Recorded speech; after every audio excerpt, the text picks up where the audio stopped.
My golden child brother deliberately set his barbecue party on the same day as my birthday. As expected, our parents chose to attend his party.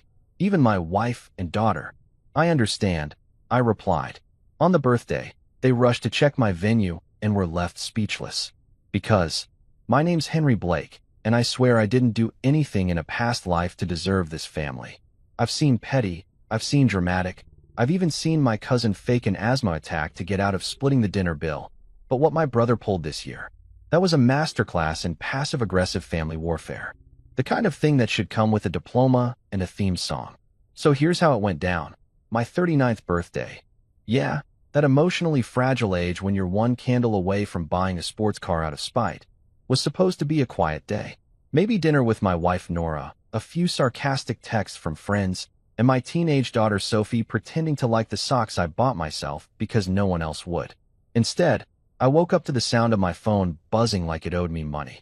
It was a text from my brother, Kyle, the golden child, the family's human participation trophy. Yo bro, barbecue at my place next Saturday. Let's make it epic. I blinked. Next Saturday. My birthday. My birthday. I reread it just to make sure I wasn't hallucinating. Nope. There it was, in all its caps-locked glory.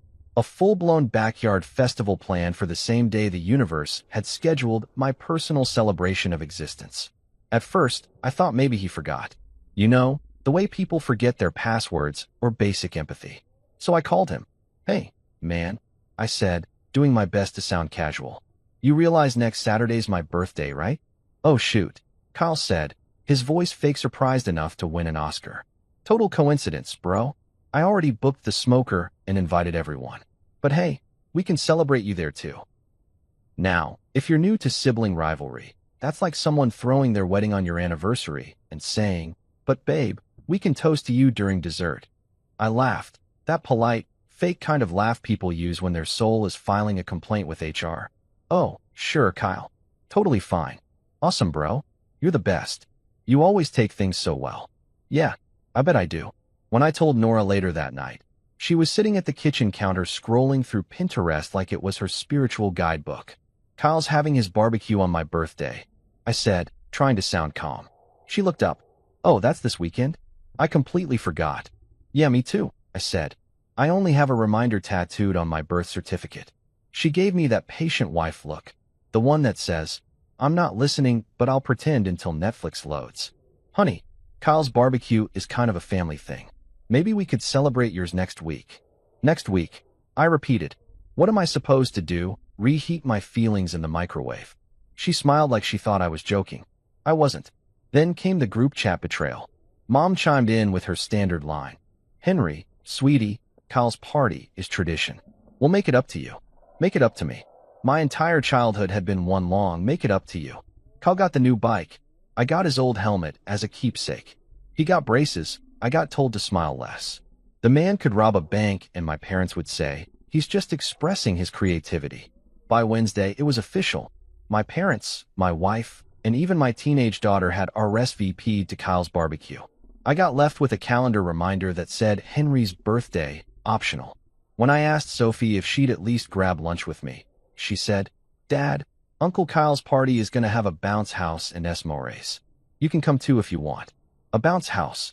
For grown adults. But yeah, I'm sure that's what makes a man a legend. Thanks, kiddo, I said, pretending my soul wasn't dying inside. By Thursday, I accepted it. My own family had chosen ribs over me. I smiled, nodded, did the whole supportive older brother act. I even told Kyle, hey man, no hard feelings. He replied with a thumbs up emoji. A thumbs up emoji. That's not communication. That's digital middle finger energy. But here's the thing about me. I don't get even. I get creative. And the more I thought about it, the more I realized I wasn't just going to take the hit and move on. Oh no. If my family wanted to attend the Church of Kyle on my holy day of birth, I was going to give them a sermon they'd never forget. The first step was acceptance, at least on the surface. Friday night, we all had dinner at my parents' house. Mom was setting the table, humming Sweet Caroline, like we were in a karaoke bar, and Dad was talking about how excited he was for Kyle's legendary brisket. Yeah, I said. He must have learned everything he knows from watching YouTube videos between selfies. Mom gave me that look. The one that says, "Don't ruin this, Henry." I poured myself some wine and toasted silently to being invisible. Kyle walked in 20 minutes late, wearing sunglasses indoors and a shirt that said Grill Daddy. Because of course he did. He kissed Mom on the cheek, high-fived Dad, hugged Nora, and gave me that smirk people reserve for toddlers and losers. "Hey, big bro," he said. "Ready for the weekend?" "More than you know," I replied, and I meant it. See, by then, a small ember of revenge had started burning in my chest. I didn't know what form it would take yet, but I could feel it forming, something delicious, dramatic, and just the right amount of petty. Saturday morning, the day before my birthday, I decided to test how deep this favoritism ran. I called Mom and said, "Hey, I was thinking of maybe having a small get-together tomorrow, just close family." "Oh, honey," she said, "you know Kyle already planned his event. It'd be awkward to have two things at once." "Awkward," I said. "Right. Wouldn't want to confuse the guests with too many options, like love and loyalty." "What was that?" she asked. "Nothing, Mom. Just excited for the party." When I hung up, I caught my reflection in the mirror. The smirk staring back wasn't pretty. It was the smirk of a man plotting something borderline diabolical. Later that day, I ran into my neighbor, Mr. Dalton, retired firefighter, gossip king of the cul-de-sac, and unofficial judge of all backyard affairs. He asked if I was going to Kyle's big bash. "Wouldn't miss it," I said, "but I'm thinking of hosting my own next year." "Oh yeah," he said, leaning on his rake. "Gonna top your brother's?" I smiled. "Oh, I'll do more than that. I'll redefine the word barbecue." That night, I sat on my porch with a beer and my old college buddy Marcus on speakerphone. Marcus was one of those friends who could turn a church bake sale into a Las Vegas afterparty.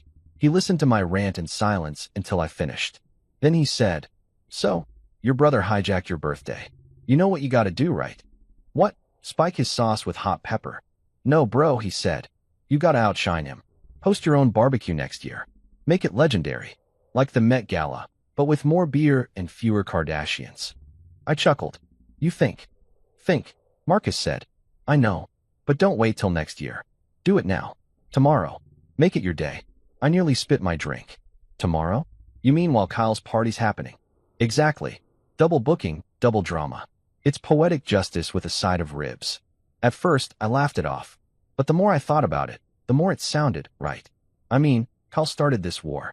I was just choosing the battlefield. So I made a list. Venue? My backyard was too small, but I knew a guy who owed me a favor at the community park. Food. I'd call in every caterer I'd ever tipped. Entertainment? Marcus had connections. DJs, comedians, maybe even a magician who looked like he owed taxes. Guests? Anyone who'd ever smiled at me twice was getting an invite. By midnight, I had a vision. And maybe a little too much whiskey, but visions need fuel. The next morning, my actual birthday, I woke up to an empty house. Nora was already gone, probably frosting Kyle's cupcakes or adjusting his napkins by mood lighting. Sophie had left a note that said, "Love you, Dad. Can we celebrate next week?" Next week. Again. I sat there for a full minute, staring at that note like it was a breakup letter. Then I smiled. Because if no one wanted to celebrate me, I'd celebrate myself harder than anyone ever had. I grabbed my phone, called Marcus, and said, "Operation Comeback Barbecue is a go." He hooped so loud I think my neighbors called the cops. "Let's go." "Bro, this is about to be biblical." And that's how it started. The greatest, pettiest, most beautifully chaotic idea I'd ever had. While my family geared up for Kyle's annual ego parade, I was about to plan the kind of birthday that would make history. As I sat back with my coffee, I pictured it. The laughter, the lights, the look on their faces when they realized they'd chosen the wrong Blake to worship. For the first time all week, I didn't feel forgotten. I felt powerful. I felt dangerous. And maybe, just maybe, I felt a little hungry. Because nothing fuels revenge quite like the smell of smoked brisket and poetic justice marinating in the same sauce. If there's one thing I've learned from 39 years of being the other Blake, it's that my brother Kyle could set the house on fire, and Mom would ask if he needed more matches. He's been the family's golden retriever since birth, shiny, loud, and praised for sitting upright. Meanwhile, I was the kid they used to test hand-me-downs on. Kyle got new sneakers with flashing lights. I got vintage charm. He got a phone at 12. I got his old pager because it builds character. Let me tell you, nothing builds character like explaining to your middle school crush why your text reply takes 3 business days. Mom likes to say Kyle's special because he has the gift of charisma. I call it the curse of volume.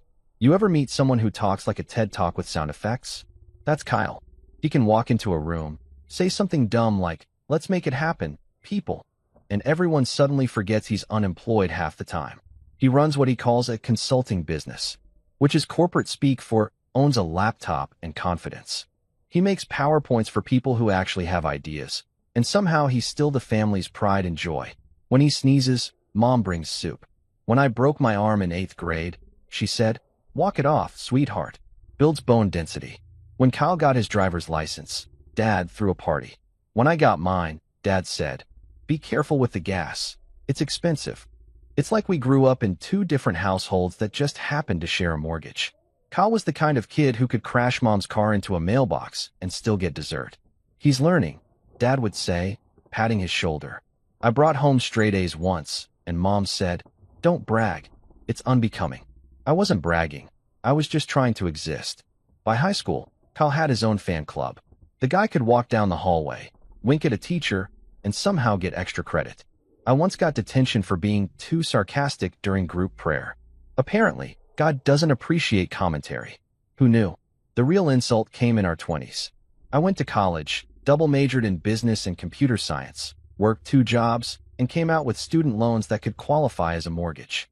Kyle, on the other hand, dropped out of community college after 1 semester because, and I quote, "classes ruined my creative flow." 2 years later, he shows up at Thanksgiving announcing he's launching his brand. What brand? No one knew. But Mom and Dad clapped like he just discovered fire. "Henry," Dad said, "you should take notes from your brother. He's following his passion." "Yeah," I said. "I'll write that down right after I pay my rent and file my taxes. Those passion killers." It didn't matter. Kyle was untouchable. The man could put glitter in a jar, call it motivational stardust, and Mom would buy it for $19.99. Meanwhile, when I told them I was starting my own company, an actual, legal business with clients and income, Dad said, "Don't get ahead of yourself, son. Start small." I had already been small my whole damn life. Kyle had a talent for showing up right when things were going good for me. When I bought my first house, he came by to help decorate. By the time he left, my living room looked like a frat house with commitment issues. When Nora and I got married, Kyle gave a speech that started with, "I never thought Henry would find someone to tolerate him." People laughed. Even my new in-laws laughed. And me? I just stood there smiling like a hostage because apparently humor was his gift and tolerance was mine. Now, before you think I'm exaggerating, let me paint you a picture. Kyle's got this grin, wide, toothy, like he's auditioning for a toothpaste commercial that no one asked for. He's 34, but dresses like a 25-year-old YouTuber who reviews protein shakes for a living. And somehow, despite all that, people love him. He could charm a traffic cop out of a ticket. Hell, he once got out of paying for parking because he inspired the attendant. I'm not kidding. The man told a story about overcoming adversity while driving a Tesla he didn't even own. Meanwhile, I'm the dependable one. The guy who files taxes early, remembers birthdays, and replaces the batteries in the smoke detector before it beeps. I'm the reason the family group chat exists, but do I get credit? No. Kyle sends one meme, and suddenly he's the life of the party. When we were kids, Grandma used to pinch Kyle's cheeks and say, "You're gonna be somebody's sweet boy." She'd look at me and go, "And you're gonna support him." I thought she was joking. Turns out she was a prophet. At family gatherings, Kyle doesn't just enter a room. He arrives. You hear him before you see him. "What's up, fam?" he yells, high-fiving toddlers and calling my dad big man, like he's a motivational speaker at a car dealership. Everyone lights up. Mom hands him a plate before he even sits down. Me? I get assigned dish duty before I finish chewing. Once, when I was 12, Kyle convinced me to trade my allowance for his investment opportunity. He said he was starting a lemonade stand empire. I gave him $20. He bought candy with it. When I complained, Mom said, "Henry, don't be selfish. Your brother's learning entrepreneurship." Fast forward 20 years, and he's still learning. And don't even get me started on how the man flirts with charm. My wife Nora swears he's just friendly, but the way she laughs at his dumb stories makes me want to apply for a new family entirely. He tells a story about that one time I accidentally went to a salsa class, and she's crying laughing like he just did stand-up at the Apollo.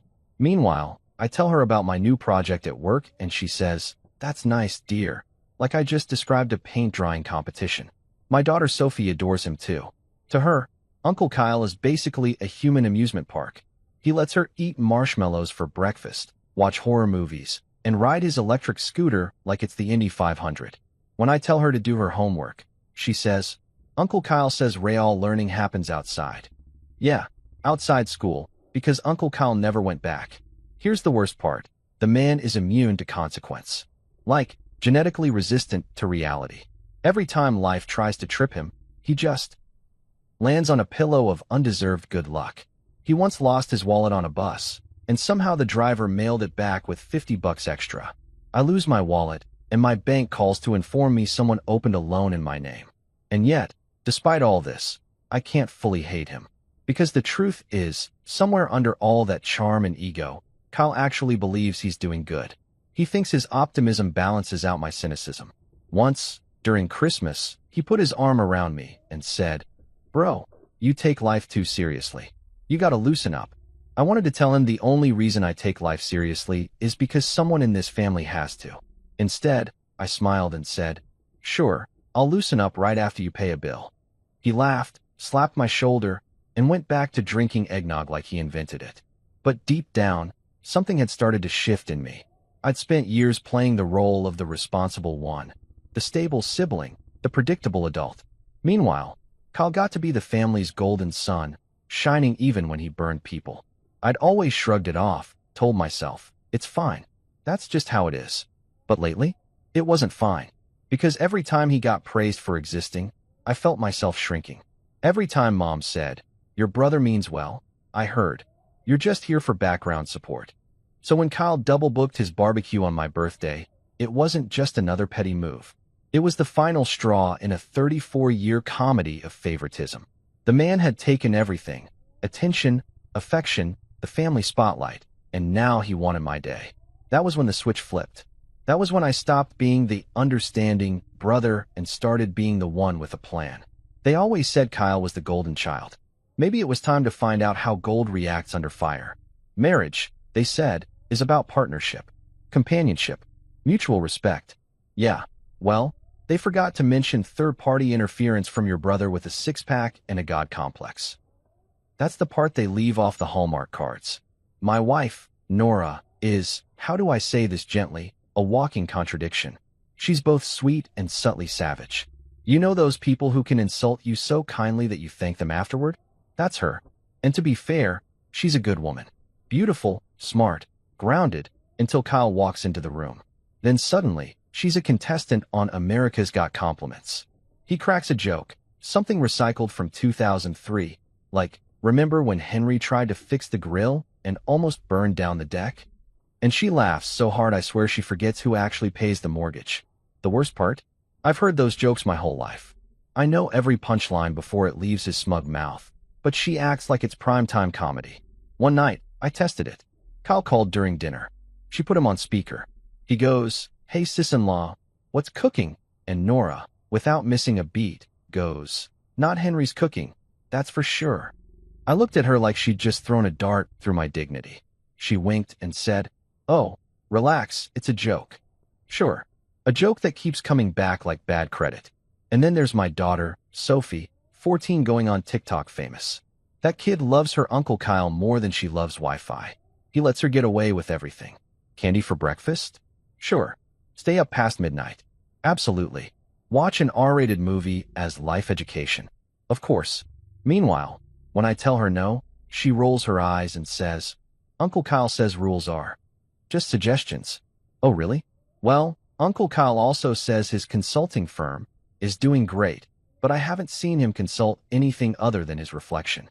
It started small. The favoritism, the laughter, the way Nora would light up when Kyle came around. But small things add up, you know? One day you're just mildly annoyed, and the next, you're Googling how to get adopted by a different family. I tried to tell Nora once that her excitement around him was a bit much. She said, "Oh, Henry, don't be jealous. He's your brother." Jealous? Of what? The man still calls Mom to do his laundry. Things escalated 2 weeks before my birthday, when I first mentioned celebrating it. We were lying in bed, and I said, maybe this year we do something chill. Dinner, movie, maybe the lake. Nora nodded absently, scrolling through her phone. Sounds nice, she murmured. I should have known that was wife code for, I didn't hear a single word you said. Because the next day, Kyle called her directly, her, not me, and said, hey, Nora, you guys coming to my barbecue on the 12th? And she said, of course. Wouldn't miss it. When she told me, she looked genuinely confused why my face went from calm to plotting arson in my mind.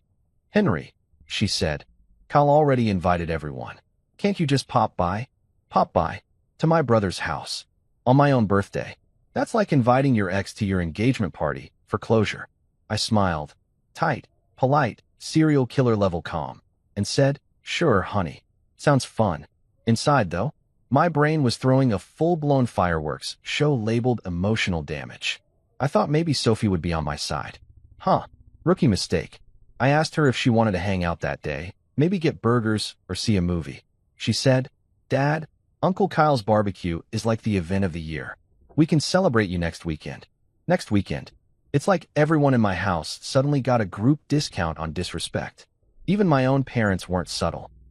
Mom called me saying, Sweetie, Kyle's party's going to be big this year. Why don't you come too? We'll make sure to sing you a little happy birthday while we're there. A little happy birthday. Like a discount version from the clearance bin.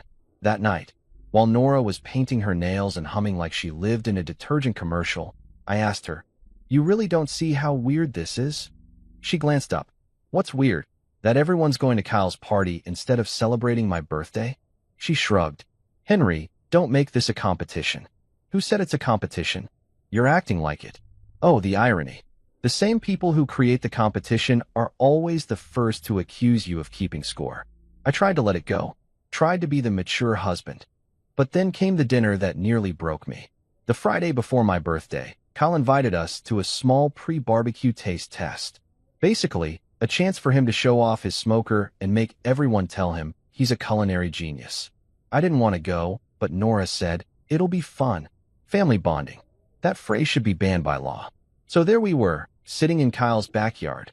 Him wearing an apron that said King of the Grill, Master of the Universe. Mom fanning herself like he was giving a TED Talk on ribs, and Nora laughing like she'd just inhaled helium.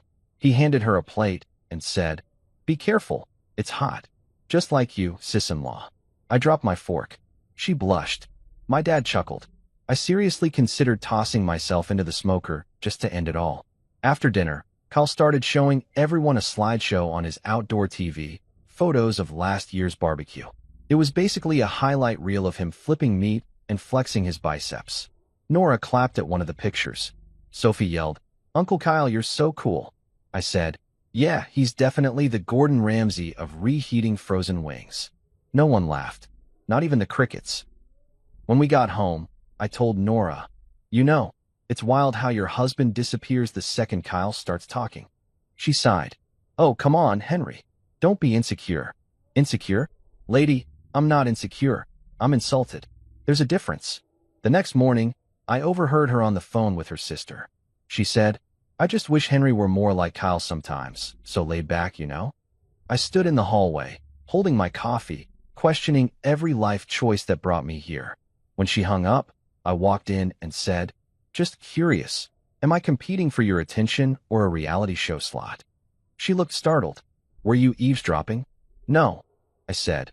I just have excellent hearing for betrayal. Things stayed tense after that. She tried to make peace by cooking my favorite dinner that night, meatloaf, but it came out dry. Symbolic, really. Our whole marriage was starting to feel like overcooked meatloaf. Technically intact, emotionally crumbly.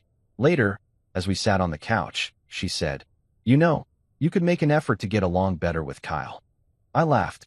Nora, I invented effort. I've been getting along with him since before you knew how to spell compromise. She rolled her eyes. He's your brother. Exactly. That's the problem. Why do you always make it a rivalry? Because everyone else made it worship. That shut her up for a minute. She went back to scrolling Instagram, probably liking one of Kyle's posts captioned, Rise and Grind. I tried to cool off, went for a drive, even blasted old rock songs like a man reclaiming his youth. But the whole time, that phrase pop by echoed in my head, like my existence was a side quest in my own story. By the time I got home, I had a decision.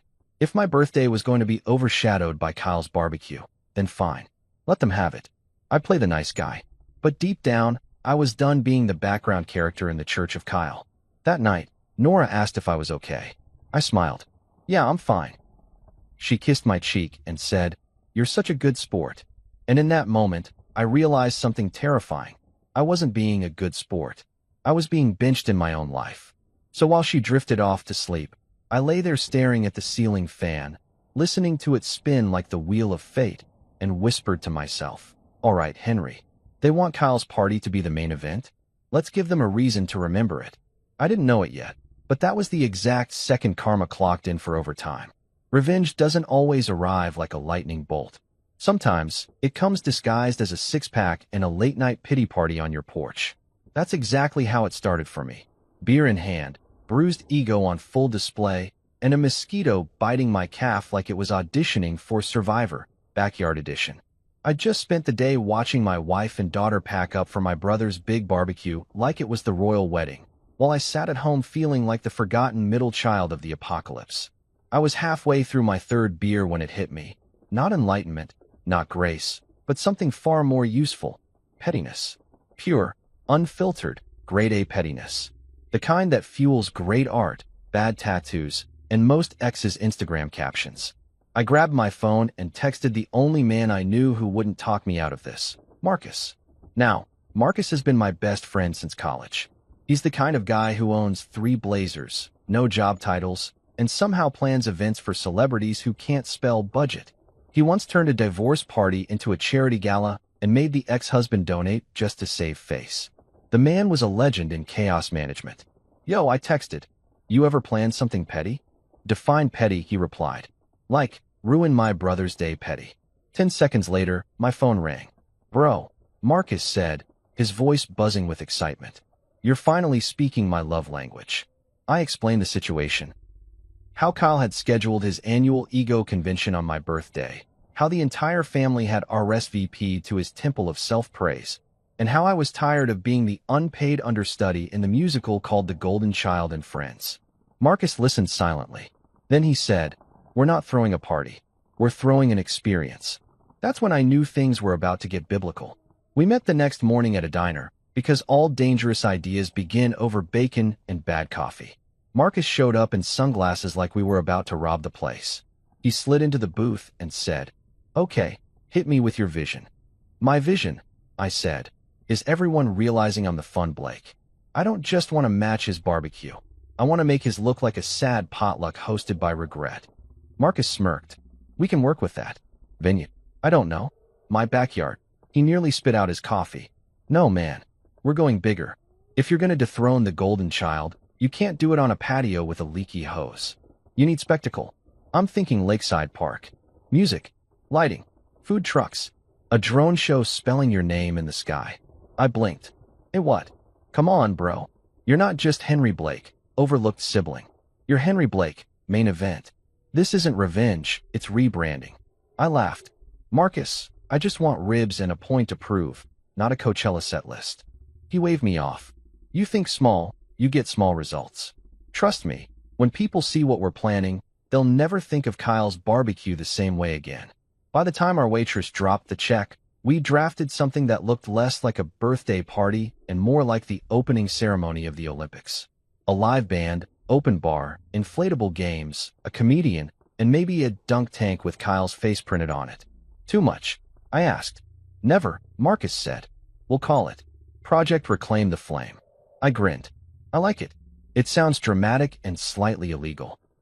We spent the next few days executing the plan like undercover agents in flip-flops. Marcus had a cousin who ran a catering company, a friend who managed sound for local concerts, and a contact who rented food trucks. Within 48 hours, I had a lineup of vendors texting me things like, "Hey man, how many pounds of pulled pork we talking?" I didn't know what half of it cost, and I didn't care. This wasn't about money anymore. This was about poetic justice, served medium rare. Marcus handled logistics like he'd been waiting his whole life for this moment. I already booked the venue, he said one night. Lakeside Park. Scenic, spacious, perfect for fireworks. Fireworks. Yeah, I figured we could do a finale that spells out something classy like Happy Birthday, Henry. Or, who's the golden child now? I almost choked on my beer. That's too much. He grinned. I'll take that as a maybe. Meanwhile, I started assembling my guest list. Coworkers who owed me favors, neighbors who complained about Kyle's loud music, college friends who still owed me beer money. They all got an invite. I even added my boss, partly for the social clout and partly because he once said, "You're too quiet, Henry." Oh, I'd show him quiet. For days, I couldn't stop smiling. It felt like teenage rebellion reborn in middle age. Nora, of course, had no idea. Every night she'd come home from work and talk about Kyle's amazing barbecue setup. He's even getting live music this year, she said one evening. Wow, I said, trying not to smirk. How original. She shot me a look. You sound bitter. Oh no, honey, I'm marinating. Marcus and I worked like maniacs. He handled the entertainment, while I handled the guest hype. We made a flyer that said, Henry's birthday bash, real food, real fun, real family. Marcus said it was too subtle. He wanted to add a tagline. Come see what family looks like when everyone's actually invited. Marcus, I said, I still need to attend Thanksgiving. He shrugged. Suit yourself. I'll keep the fireworks idea on standby. The closer we got to the big day, the more I started to feel like some kind of outlaw hero. Every time Kyle posted a teaser on Instagram, big barbecue vibes loading fire, I'd smirk and think, you have no idea, buddy. There was one close call, though. Nora nearly discovered my plan. She walked into my office while I was on a call with Marcus discussing vendor deposits. I fumbled like a guilty politician. Hey, just, talking to Marcus about, lawn care. She raised an eyebrow. You hate lawn care, right? That's why I'm outsourcing it. She shrugged and walked out, but I could tell she was suspicious. I had to play it cool for the rest of the week, pretending to care about Kyle's big day while secretly orchestrating his social demolition. By Friday, everything was locked in. Marcus even pulled some miracle and got a local comedian named Rico Vale to perform. The guy was known for roasting audience members, literally roasting. It's perfect, Marcus said. We'll end the night with the roast of the golden child. I laughed so hard I nearly cried. You're insane. I prefer visionary, he said. That night, I sat on my porch again, same spot, different energy. I looked at the sky, thinking about the irony of it all. My brother's entire life had been one long barbecue, sizzling with attention and smoke. But this time, I was taking the grill. I thought about my dad's proud smile whenever Kyle opened his mouth, about Mom's blind praise, about Nora's laughter at his dumb jokes. I'd been the quiet one, the responsible one, the one who didn't rock the boat. But boats don't float forever when you're the only one rowing. Marcus texted me, "You ready for war?" I replied, I was born ready, but I had to wait for catering. The next morning, we met at the park to finalize the setup. It was still early, fog rolling off the lake, and the event crew was already unloading tables, speakers, and tents. Marcus wore a headset and carried a clipboard like he was auditioning for The Bachelor, Event Edition. Bro, he said, pointing at the setup, this is not a barbecue. This is a legacy. As I stood there watching it come to life, the food trucks parking in perfect symmetry, the band tuning their guitars, the DJ testing the speakers, I felt something rare, satisfaction. Not joy, not pride, but that sweet, slow-burning satisfaction that only comes when karma finally checks her inbox. I didn't know who would show up yet. I didn't know how my family would react. But one thing was certain. This time, they'd remember my birthday. And maybe, just maybe, they'd remember who I really was. Not the overlooked brother, not the quiet one, not the dependable doormat. I was Henry Blake, and I was about to remind everyone that even the boring one can light a match when he's had enough. You ever send a message so polite it practically bleeds sarcasm? That was me the Monday before my birthday. I typed it carefully, like defusing a bomb made of passive-aggressive energy. Hey everyone, I'll be celebrating my birthday on the 12th. You're all invited if you're free. Sweet. Simple. Non-confrontational. The kind of text that says, I'm emotionally stable, even though I was one scene at 2:14 p.m. away from losing it. I sent it to the family group chat. Mom, Dad, Kyle, Nora, and Sophie, Because nothing says modern love like a shared space where you can watch your relatives ignore you in real time. Then I waited. 1 minute. Nothing. 5 minutes. Nothing. 20 minutes. Mom was active, typing something, and then she stopped. No message. Probably overthinking the right way to tell me she was washing Kyle's tongs that day. An hour passed. I refreshed the chat like a man trying to summon dignity through Wi-Fi. Still no reply.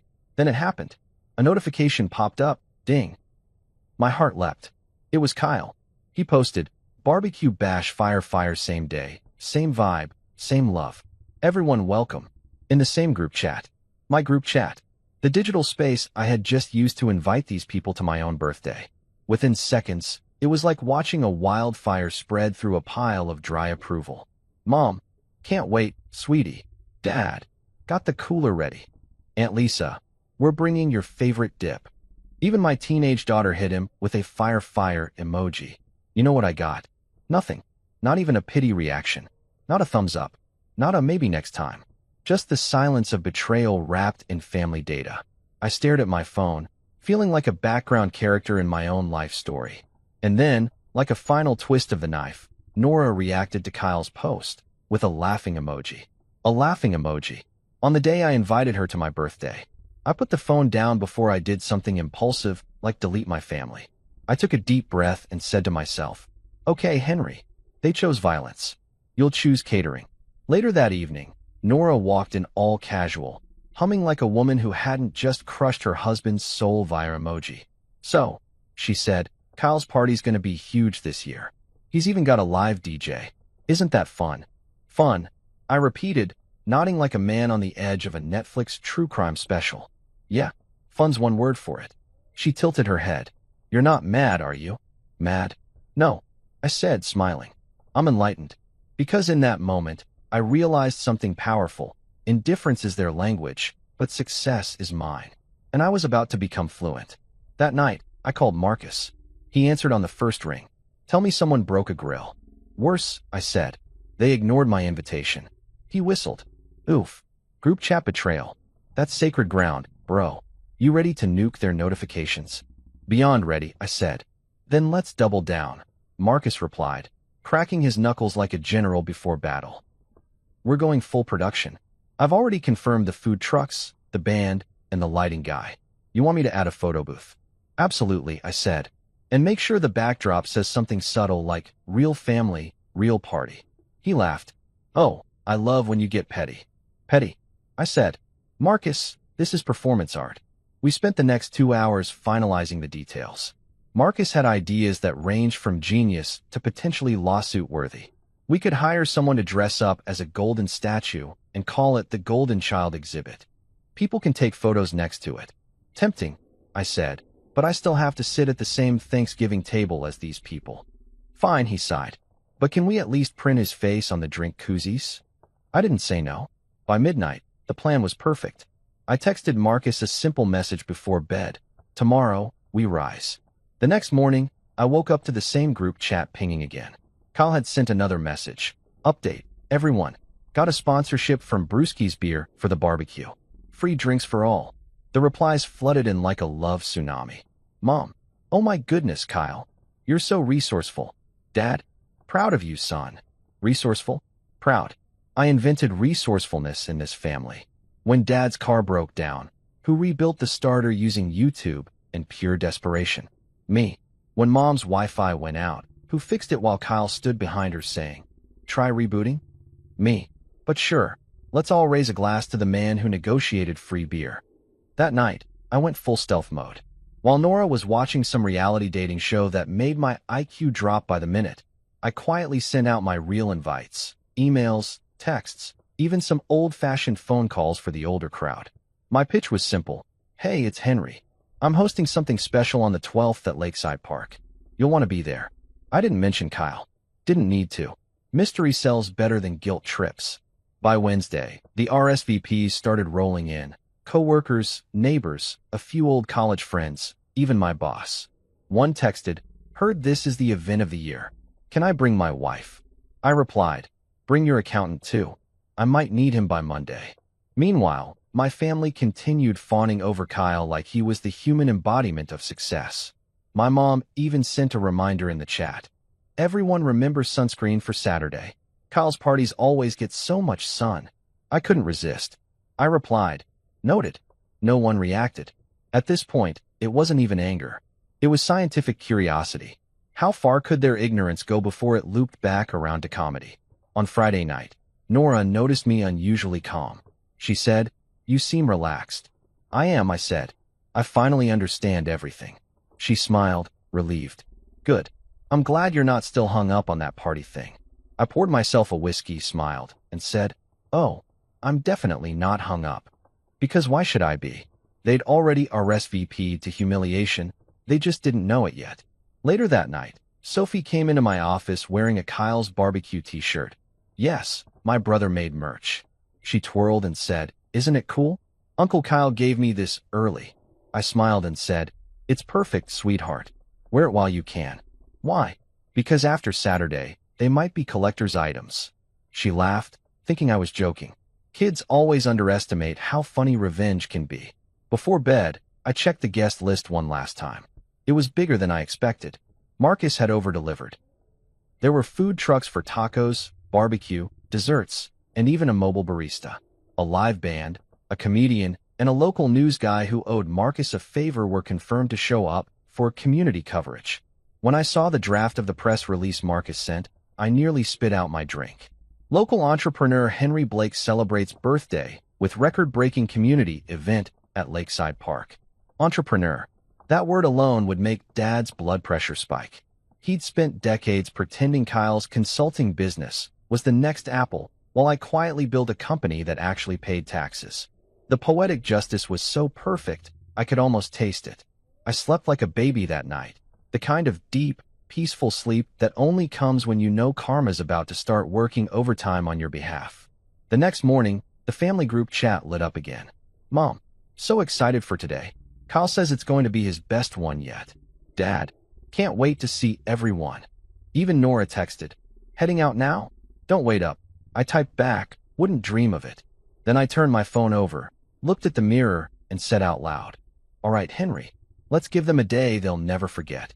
When I left the house that morning, the sky was clear, the air smelled like victory, and I swear the birds outside were chirping.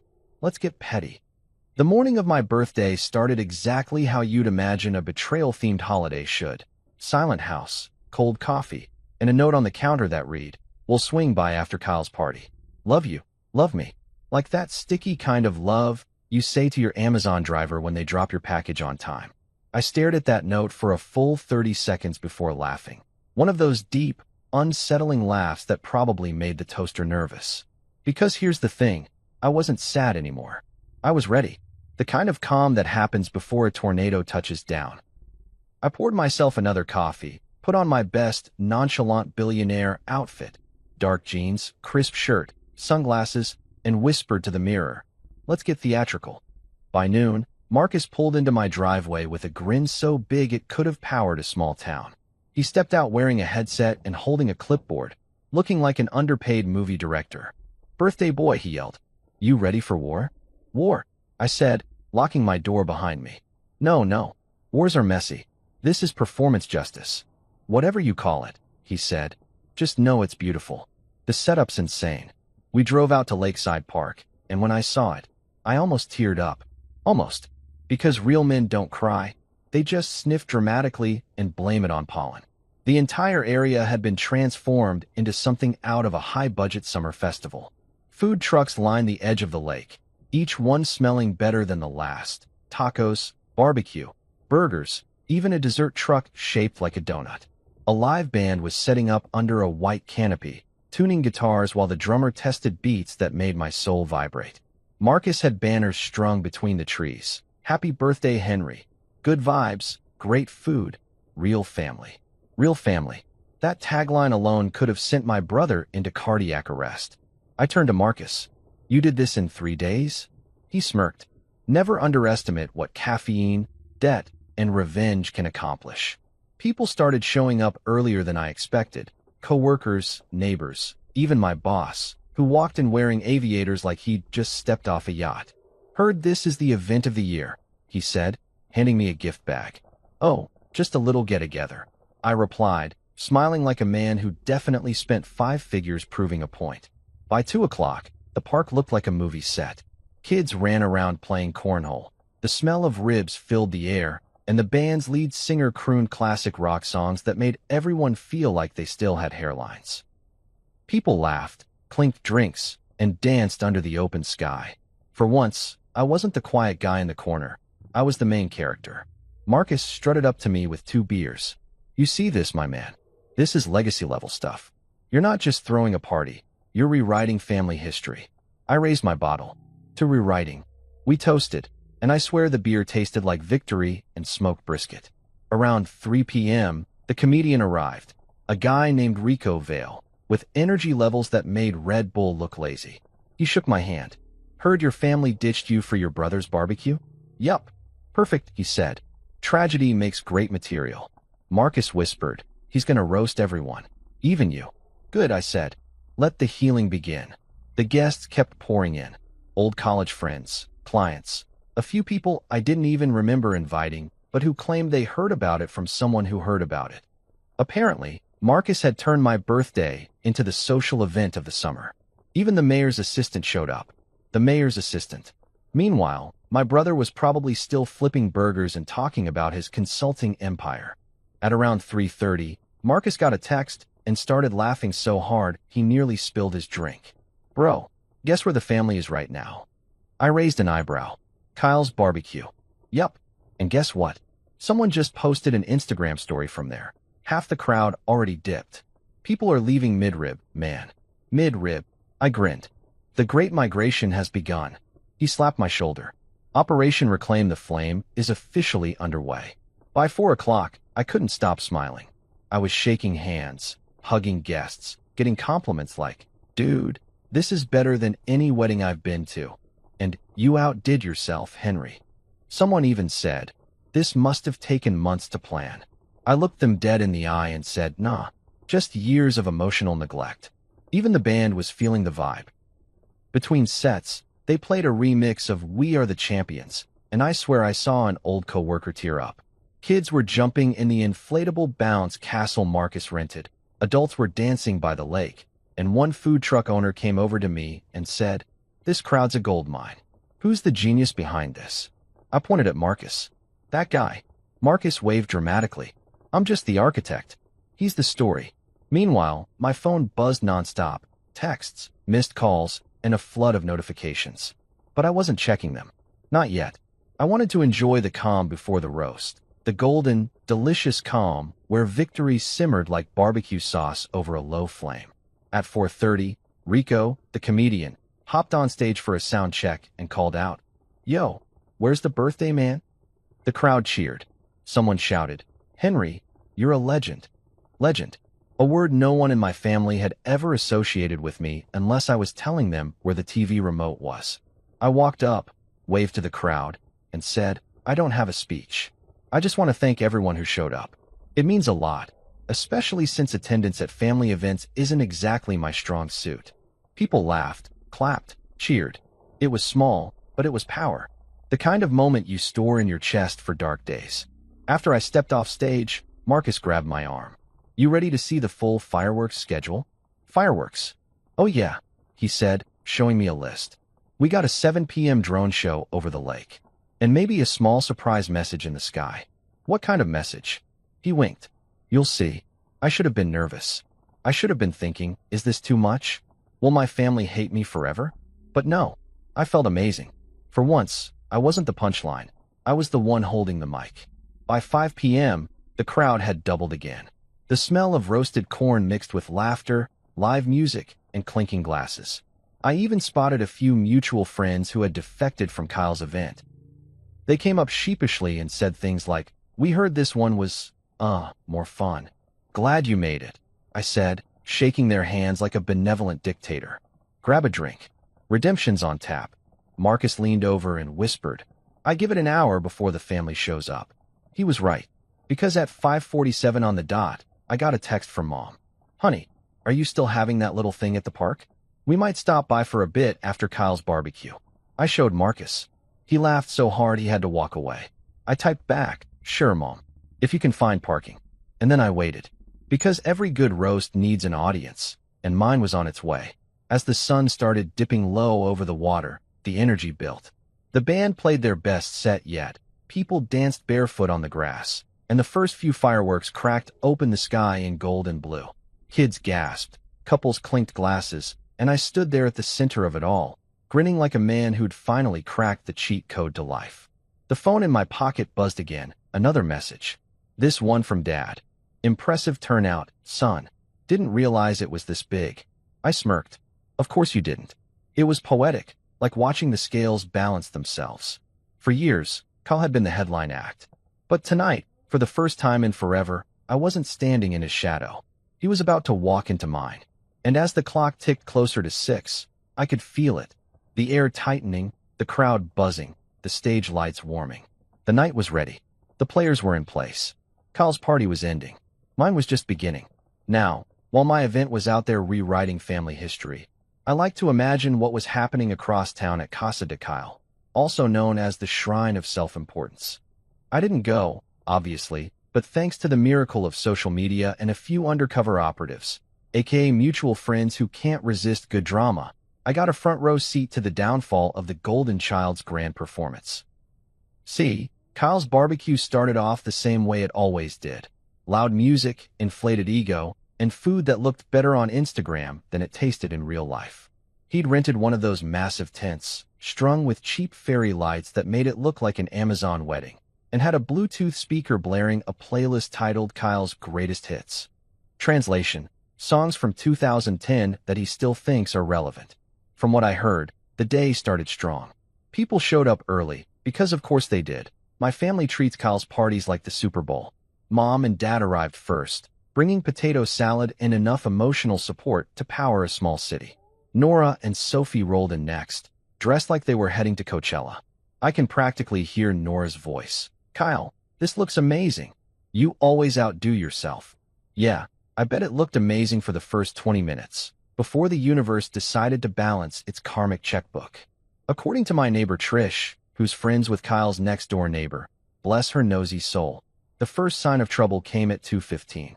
The rented grill, which Kyle proudly called the Beast, decided to go full drama queen and stop working.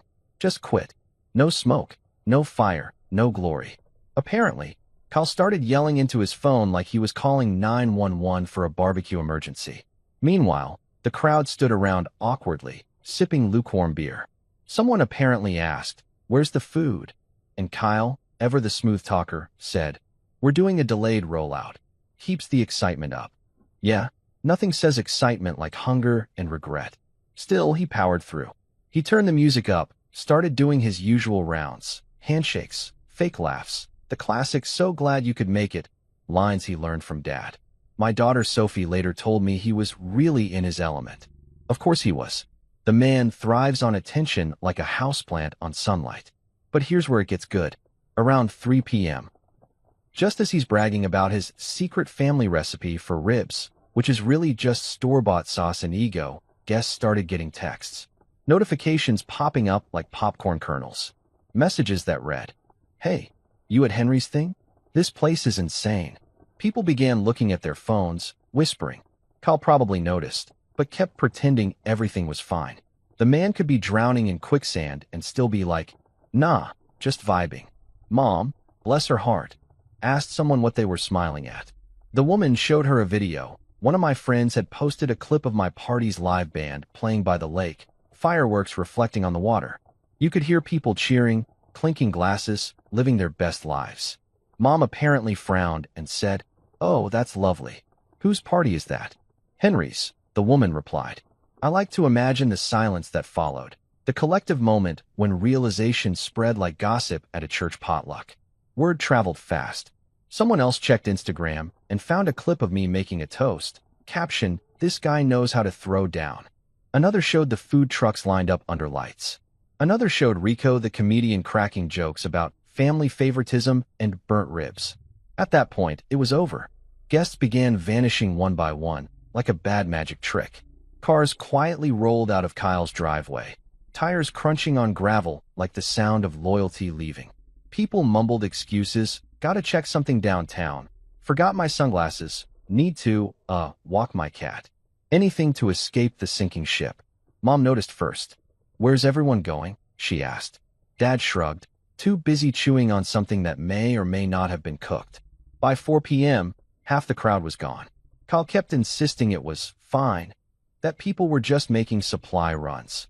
But then someone's kid blurted out, "They're going to Uncle Henry's party. It's all over TikTok." You could probably hear his ego crack from space. Meanwhile, back at my event, I was giving out free sliders like Oprah. You get a burger, you get a taco, you get emotional closure.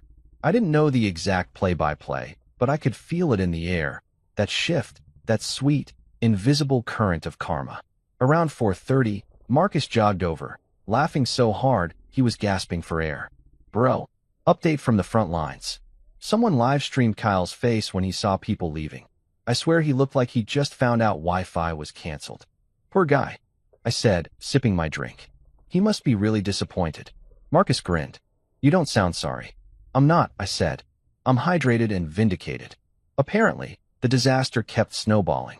The free beer sponsorship Kyle bragged about? They ran out by 5 p.m. His Bluetooth speaker died mid-song. The rented chairs started collapsing. And his neighbor, tired of the noise, called the cops to complain about a man yelling motivational quotes into a spatula. At some point, Nora texted me. Just 3 words. Your party trending. I replied with one. Naturally. Sophie sent a video too. A shaky clip of my drone display spelling "Happy Birthday Henry" across the lake in glowing lights. The caption read, "This is insane." I didn't even have to say anything. She was speechless, and that was better than any apology. Back at Kyle's house, things apparently went full sitcom meltdown. Mom started guilt-tripping him. "Maybe you should have checked with your brother about the date, sweetheart." Dad was like, "You know, Henry always was more organized." Nora tried to play peacemaker, saying, "I'm sure Henry didn't mean to outshine anyone." Outshine. That word probably stung worse than anything I could have said. Around 5:45, Kyle reportedly stood on a chair and gave a speech to the dozen or so loyal attendees still hanging on. "This isn't about competition," he said. "Henry and I are just different." Translation: I'm losing control of the narrative.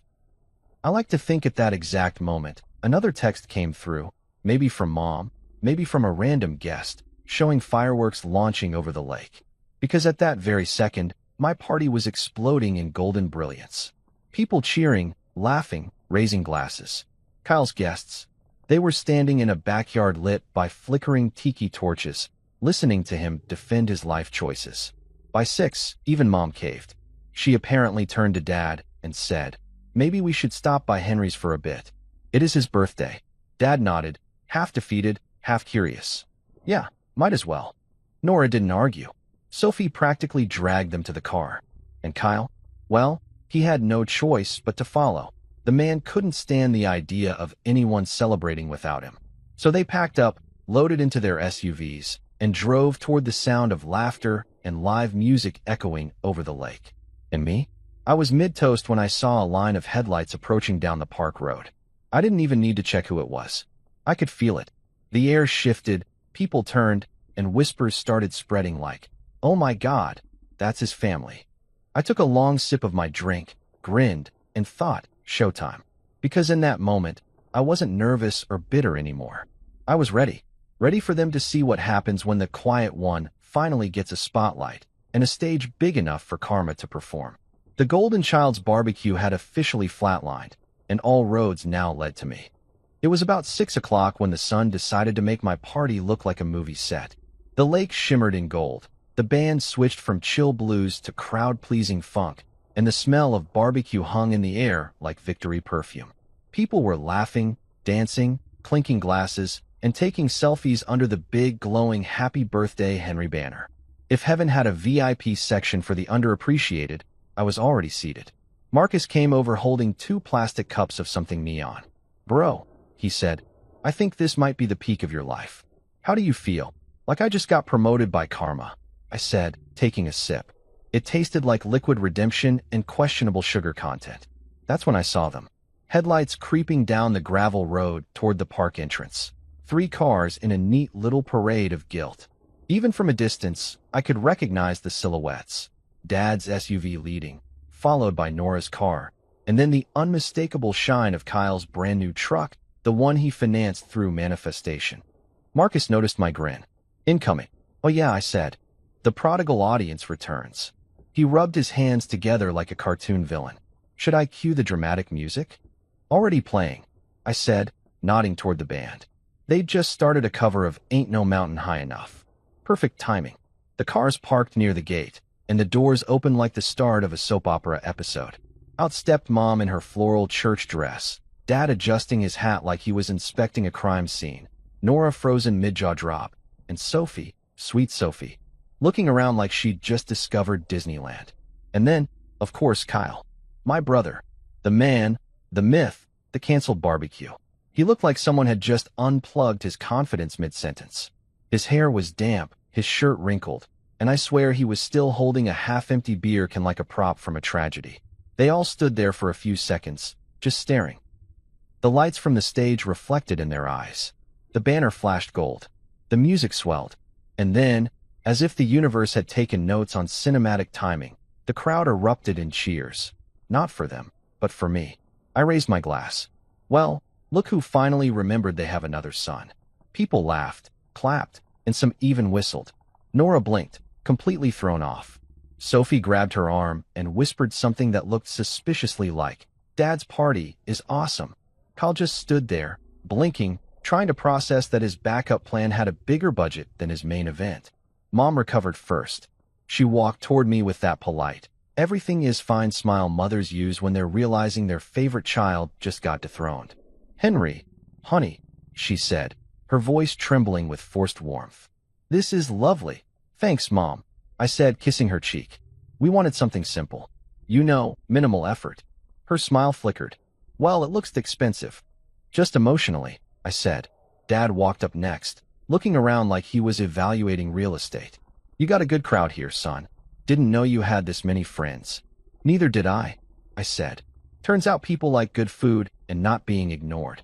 He nodded slowly. "You always were resourceful." I nearly fell over. Was that a compliment? I wanted to ask if he needed water. Meanwhile, Nora was still frozen at the gate, clutching her purse like it contained the secret to time travel. She finally stepped forward, her eyes wide. "Henry, this is unbelievable." "Yeah," I said. "Hard to believe, right? Especially for people who were too busy to celebrate with me." She opened her mouth, then closed it. I could see the guilt flooding in, one emoji at a time. I didn't think. "Yeah, that's usually the problem," I said gently, smiling so wide it probably hurt her soul. Sophie ran up and hugged me. "Dad, this is insane. You have fireworks? And a band? And ice cream trucks?" I laughed and lifted her up. "Well, kiddo, when people forget your birthday, you make it unforgettable." She grinned. "Uncle Kyle's party kinda sucked." I looked over her shoulder at my brother. "Yeah, I got that impression." Kyle finally found his voice. "Bro, what the hell is this?" "This," I said, gesturing around at the crowd, the lights, the lake glowing behind us. "This is what happens when you try to hijack someone's birthday and the universe returns it with interest." He frowned. "You could have told me you were planning something. And spoil the surprise?" I said. "You're always talking about spontaneity, right? Consider this a collaboration. You took the guests, I took the glory." The crowd nearby laughed, not fully understanding, but sensing drama like sharks smell blood. Kyle crossed his arms, clearly trying to stay calm. "You didn't have to go this far." "Oh, believe me," I said. "This is me holding back." Marcus wanted a skywriter. Marcus, overhearing, shouted from the food truck area, "Still an option if you Venmo me." People cracked up. Kyle's jaw tightened. I could practically hear his ego begging for CPR. Mom stepped in again, her voice trembling between pride and confusion. "Henry, dear, we had no idea you were capable of something like this." "Yeah," Dad added, looking genuinely impressed. "This is top-notch. You run this through your company or something?" "Mostly through spite," I said. "It's surprisingly efficient." Nora gave me that soft, guilt-ridden look spouses give when they realize they've bet on the wrong horse. "Henry," she said, "I should have been here with you." I raised an eyebrow. "You think?" She sighed. "I'm sorry. Kyle just said everyone was going, and I didn't want to cause drama. I smirked. Oh, don't worry, darling. I brought the drama to me. Marcus appeared beside us like a hype man. Folks, quick announcement, he said into the mic. We've got fireworks starting soon. But first, a toast from the man of the hour, Mr. Henry Blake. The crowd cheered again. Kyle looked like he wanted the earth to swallow him. I stepped onto the small stage, holding my glass, the lights gleaming off the lake behind me. Thanks, everyone, I said. It's good to see familiar faces and a few unexpected ones. Some of you might have had other plans today, but I'm glad you realized the better party had better lighting. Laughter rippled through the crowd. Mom covered her face, half embarrassed, half amused. This birthday wasn't supposed to be a competition, I continued. But you know how life works. Sometimes the grill gods demand balance. Even the band laughed. I looked over at Kyle. To family, I said, raising my glass. And to the lesson that no matter how shiny the golden child gets, the flame always finds its way back to the other brother. The crowd erupted. People clinked glasses, whistled, cheered. Marcus fist-pumped like he'd just won a sports bet. Kyle managed a tight smile, the kind that says, I'm dying inside but trying to look photogenic. After the toast, the band kicked up again. Nora joined me near the bar, still in shock. I had no idea you could pull something like this off, she said. I shrugged. You'd be surprised what you can accomplish when you're completely ignored. She touched my arm. I owe you an apology. I smiled. You do, but it can wait until after the fireworks. Sophie grabbed my hand. Dad, come on. They're about to start. We walked down to the lake's edge, the entire crowd following. The first firework shot into the air, golden, bright, loud enough to drown out regret. Then another, and another, until the night sky turned into a light show of triumph. People clapped and cheered, and somewhere behind me, I heard Marcus whisper to the DJ, cue the drones. And then it happened. A fleet of small glowing drones rose from behind the trees, forming perfect letters across the sky. Happy birthday, Henry, the real MVP. The crowd went wild. Phones came out, flashes popped, and even my dad yelled, That's my boy. I turned just in time to see Kyle's face illuminated by the golden lights. His mouth fell open. He muttered something like, Are you kidding me? I patted his shoulder. Not even a little. He forced a laugh, trying to play along. But you could see it, that tiny crack in his golden armor. For once, I wasn't the brother standing in his shadow. He was standing in mine. As the last firework burst over the lake, Nora leaned her head against my shoulder. You really showed him, she whispered. I smiled. I didn't need to show him. I just reminded everyone what they forgot. When the lights faded and the crowd started dancing again, Mom came up and hugged me. You know, she said, you might have overdone it a little. Maybe, I said. But overdoing it is the family tradition, isn't it? She laughed softly. I'm proud of you, Henry. That one almost broke me. It took 39 years, one betrayal, and an absurd amount of brisket, but I finally heard it. Across the park, I saw Kyle walking toward his truck, shoulders slumped, ego smoking like a burnt rib. He paused, looked back once, then kept walking. I didn't chase him. I just raised my glass to the air and said quietly, Happy birthday to me. And for the first time in a long time, I meant it.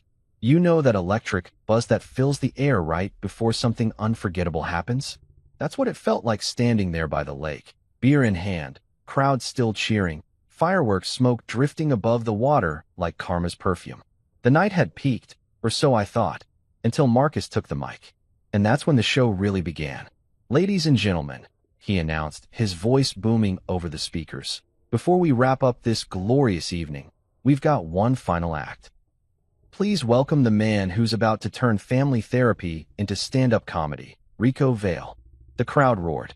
Rico, our hired comedian, strutted onto the stage wearing sunglasses and holding a mic like it owed him money. Give it up for Henry, everybody, he shouted. The man who threw a party so good it shut down his brother's ego. I nearly spat out my drink. The audience erupted. Even the band stopped mid-song just to laugh. I turned toward Marcus, who was standing offstage, smirking like the devil's event planner. You didn't, I mouthed. Oh, I did, he mouthed back. Rico walked to center stage and grinned. Now, before we get into the jokes, quick shout out to Kyle Blake, the family's favorite son, who had the courage to show up tonight after losing 70% of his guests to a better event. That takes heart. Or denial. Maybe both. The laughter that followed could have powered a small city. Kyle froze mid-sip. He gave one of those tight, public smiles, like a man who's been personally attacked but can't leave because there's cake. Rico kept going, unstoppable. Let's be honest, folks. Every family's got a golden child. Kyle's that guy who could spill coffee on the Pope and Mom would say, he's just passionate. Meanwhile, Henry could donate a kidney, and she'd go, did you iron your shirt first?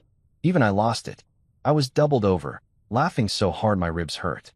Mom, on the other hand, was gripping her purse like she was about to perform an exorcism. Rico pointed at her. Ma'am, you look like a lovely woman, but blink twice if Kyle's your favorite. The crowd gasped, then laughed. Mom turned beet red but smiled politely. I love both my sons equally, she said through clenched teeth. Rico grinned. Sure you do. And my gym membership loves me back. Even Dad cracked up. Full-on laugh, not the polite chuckle he usually gives. He was practically wiping tears from his face. I couldn't believe it, my dad, laughing at a joke about Kyle. Somewhere, the universe high-fived itself. Rico wasn't done. Let's talk about this barbecue rivalry, huh? Kyle threw his little backyard cookout. Nice effort, man. Real cute. But Henry here said, hold my beer and my generational trauma, and built Coachella. The audience screamed. Marcus shouted from the crowd. Tell him about the drone show. Oh yeah. Rico said, you see that drone display earlier? Most people do fireworks. Henry said, nah, let's spell out my dominance letter by letter. I was laughing so hard I nearly choked on my beer. Even Nora was cracking up beside me, wiping her eyes. I can't believe you let him do this, she whispered. I didn't, I said, but I'm glad he did. Rico kept going, pacing the stage like a man born for chaos. Let's give it up for Kyle, though. He's here tonight, folks. The man, the myth, the medium-rare legend. The spotlight swung to Kyle, who gave a half-hearted wave while the crowd clapped. You could tell he was trying so hard to look like he was in on the joke. Spoiler alert, he wasn't. Rico leaned into the mic. I gotta say, bro, your barbecue had heart. Sure, half your guests left, but at least the ribs stayed loyal. Probably because they were undercooked. The laughter hit like a tsunami. Even people who didn't know the backstory were howling. Kyle forced a laugh, glanced at Mom for support, but she was too busy pretending to check her phone. Then Rico turned toward me. And Henry, man, you're something else. You played this perfectly. You didn't argue. You didn't rant. You just waited, planned, and dropped the most legendary revenge party in suburban history. You're like Batman if Batman had better lighting and catering. That got the biggest applause of the night. I raised my glass again, grinning. To petty justice, I said under my breath. Rico wrapped up 20 minutes later to thunderous applause. He took a bow, shouted, tip your servers and love your siblings, unless they schedule a barbecue on your birthday, and left the stage to cheers that could have registered on the Richter scale. When the laughter died down, I turned to look for Kyle. He was standing near the food trucks, alone, staring at the ground. His beer can was crushed in his hand like a symbol of his pride. For a second, I almost felt bad. Almost. But then I remembered the group chat. The laughing emoji. They will celebrate next week. Sympathy packed its bags and left the building. Mom approached me next, smiling like someone who'd just realized her parenting strategy had backfired. Henry, she said, touching my arm. That was impressive. Thanks, I said. You didn't have to go this far. Oh, I definitely did. She sighed. You boys are always competing. No, Mom, I said. We're not competing. I just finally stopped letting him win by default. She blinked, and for once, didn't have a comeback. Then Dad walked up, clapping me on the back so hard I nearly spilled my drink. Son, he said, that was one hell of a show. Didn't think you had this in you. Guess I just needed the right motivation. He laughed. Well, you sure got it. Then he leaned in and whispered, between you and me, Kyle needed a little humbling. If I wasn't already grinning, that would have done it. My dad, Mr. Kyle is my prodigy, just admitted his golden boy needed a dent. The moment was sacred. Nora joined us, still giggling from the roast. I can't believe you let Marcus and that comedian do all that. I didn't let them, I said. I just stopped stopping them. She smiled. Touché. And for what it's worth, I was wrong to underestimate you. I raised an eyebrow. You were. She nodded. You didn't just throw a party. You threw a statement. I leaned closer. And what's the statement? That Henry Blake doesn't play. I grinned. Finally, someone gets it. Sophie came running up next, holding a plate of cake bigger than her head. Dad, everyone's saying this is the best party ever. I looked down at her, my heart melting a little. That's because it's not just a party, kiddo, it's history. She giggled and ran off toward the dance floor. As the night went on, the energy just kept climbing. The band came back for an encore, people danced barefoot in the grass, and Marcus got roped into an impromptu limbo contest that ended with him shouting, "I do this for justice," before falling flat on his back. Meanwhile, Kyle sat at a picnic table nursing his pride. A few pity guests hovered around him, trying to make small talk, but it was clear his spotlight had officially dimmed. Eventually, he stood up and walked toward me. "Hey," he said quietly. I turned, keeping my tone even. "Hey." He gestured around. "This is pretty amazing." "Thanks," I said. "It's been a good night." He nodded, looking at the ground. "I guess I didn't realize how much this meant to you." "Oh, it didn't," I said. "It meant exactly as much as you made it mean." He winced. "I didn't mean to steal your birthday, man." "Of course you didn't," I said. "You just wanted the attention that happened to be scheduled on the same day." He sighed. "You're not going to let me live this down, are you?" I smiled. "Kyle, you've been living everything else up. I'll take this one." He laughed weakly. "Fair enough." For a second, we just stood there, two grown men surrounded by the chaos of a party that had accidentally become family therapy. And I'll admit, a part of me softened. Not enough to hug him, but enough to let him walk away with dignity still flickering. By 10 p.m., the crowd started thinning. People hugged me, said their goodbyes, and promised it was the best night ever.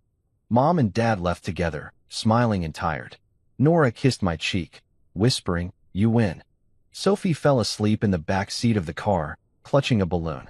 As the lights dimmed and the lake grew quiet, I stood with Marcus, staring at the embers of the fireworks fading into the sky. "Think he learned his lesson?" Marcus asked. I chuckled. "If he didn't, I've got plenty of candles left." He grinned. "So what now?" I took a deep breath, feeling the peace settle in for the first time in years. "Now," I said, "now we let the legend marinate. If revenge had a flavor, it would taste like smoked brisket and poetic justice. The kind of slow-cooked satisfaction that sticks to your ribs and makes you hum while doing the dishes the next day." That's exactly what the morning after felt like. Peaceful, absurdly quiet, and heavy with the scent of victory and maybe leftover barbecue sauce. I woke up around 9 a.m. to a kitchen that looked like a battlefield of gift bags, half-empty bottles, and confetti that had somehow made its way into the toaster.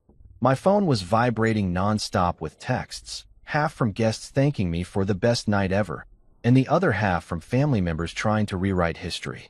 "Mom, we had such a great time, honey. You always know how to bring people together." Translation: I'm pretending we didn't abandon you for Kyle. "Dad, that was a top-tier event, son. Real leadership on display." Translation: Kyle who? Even Nora had texted me from the other room. "You win. Please make coffee." I laughed so hard I almost dropped my phone. I made the coffee myself, of course, because victory tastes better when it's brewed by the man who earned it. As I stood there sipping from my mug, I couldn't help but reflect on the last 48 hours. Somewhere between Kyle's ego imploding and my drone show spelling, the real MVP, something inside me had shifted. It wasn't just about getting even anymore. It was about reclaiming space, the mental, emotional, and literal kind that my family had rented out to Kyle for decades. For years, I'd been the stable one, the responsible one, the guy they called when the Wi-Fi was down or the car battery died. Kyle got the spotlight, I got the flashlight. But last night flipped the script. I didn't just get noticed, I got seen. And damn, it felt good. Nora shuffled into the kitchen wearing one of my t-shirts and holding her phone like it was radioactive. "So," she said, "apparently you're trending on local social media." "Really?" I said, pretending to be shocked.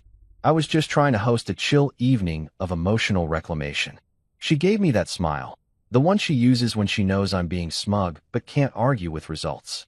"Henry, you broke the internet." Someone posted the drone video with the caption, "When your family forgets your birthday, but you forget them back with interest." I nearly spit out my coffee. "Genius," I said. "Whoever wrote that gets a free taco from next year's party." She leaned against the counter. "You know, I owe you an apology." "You owe me several," I said, smiling. She rolled her eyes. Okay, fine. I'm sorry for underestimating you. I just didn't think you'd actually do something like this. I didn't either, I said. But apparently, petty looks good on me. She laughed softly. You really shocked everyone. Even Kyle. Especially Kyle, I corrected. Her face softened. He texted me this morning, by the way. I raised an eyebrow. Let me guess. Tell Henry I'm proud of him. But also my grill broke, and it's probably his fault. She smirked. Close. He said he might have gone overboard with the whole double booking thing and that your party was, quote, next level. Next level. I repeated, pretending to think. Is that Kyle speak for, I got publicly roasted and my mother switched favorites mid-toast? Pretty much. Good, I said, sipping my coffee. The student has learned humility. Later that morning, Mom called. Her voice was warm, cautious, like she was approaching a skittish animal. Henry, sweetie, I just wanted to say last night was beautiful. Thanks, Mom. It meant a lot that you came. Well, of course we came, she said quickly. Family sticks together. I paused. Eventually, she chuckled awkwardly. Now, don't tease your brother. He means well. Mom, I said gently. You've been saying that since I was 5. Maybe it's time we stop grading him on effort and start grading him on results. She was quiet for a moment, then said, well, last night, your results spoke for themselves. Glad to hear it, I said. Next year, I'll send invites out earlier so no one accidentally schedules another festival on my birthday. Oh, don't be dramatic, she said. Mom, you literally went to the wrong event. Point taken. After we hung up, I couldn't stop smiling. It wasn't bitterness anymore. It was relief. Like I'd finally stopped trying to prove my worth to people who'd only been seeing half of it. Around noon, Marcus showed up at my door wearing sunglasses, holding 2 smoothies, and looking like a man who'd just come back from a very successful heist. Morning, legend, he said, handing me a cup. Is that for me? Nah, it's for the man of the hour, he said dramatically, then handed it to me anyway. We sat on the porch, sipping in silence for a bit. The street was quiet except for a few passing cars and the faint hum of someone mowing their lawn. Bro, Marcus finally said, last night was iconic. I've thrown weddings that didn't hit that hard. I laughed. It was something, wasn't it? Something? It was revenge poetry. You turned humiliation into a franchise. People were dancing like they got invited to happiness itself. I just wanted to feel like I mattered, I said. He smirked. You didn't just matter. You trended. There's a difference. We both laughed until I nearly choked on my smoothie. Then he got quiet. So what now? You gonna make peace with Kyle? I thought about it. Eventually. Maybe after he recovers from emotional third-degree burns. Fair, Marcus said. But admit it, you feel better. Way better, I said. It's like years of being overlooked finally got exorcised through confetti and brisket. That's deep, he said. We should put that on a t-shirt. The rest of the day was calm, almost suspiciously peaceful.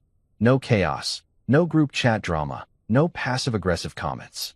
Just the hum of normal life. I sat on my porch again that evening.